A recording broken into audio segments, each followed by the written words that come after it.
আছো? আমি অনেক অনেক ভালো আছি। তো আজকে রাখি বন্ধন, সবাই জানো। আজকের দিনের শুরুটা প্রথমেই ঠাকুরকে দিয়েই করলাম। তারপরে চলে এলাম আমার দাদার কাছে। তো দাদাকে এখন রাখিটা পরিয়ে দিচ্ছি। সকাল থেকে মার্কেট গিয়ে, আজকে তো জানো সকাল থেকে কত বৃষ্টি হচ্ছিল, মার্কেট থেকে কিনে এনে তারপর সবাইকে একসাথে বসিয়ে রাখি পরালাম। একটুক্ষণ পর জেঠুদের বাড়ি গেলাম। ওখানে গিয়ে একটা দাদাকে রাখি পরালাম। তারপর তো আবার একটা কাকুর বাড়ি চলে গেলাম, রাখি পরিয়ে দিলাম। তারপর বোন পরিয়ে দিচ্ছে। আগের বছর যখন স্কুলে ছিলাম তখন অনেক রাখি পরানো হতো সব বান্ধবীদের মধ্যে, কিন্তু এখন আর স্কুল লাইফ শেষ হয়ে গেছে।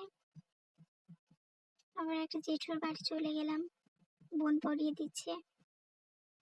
এই দেখো আগের বছর। টাটা।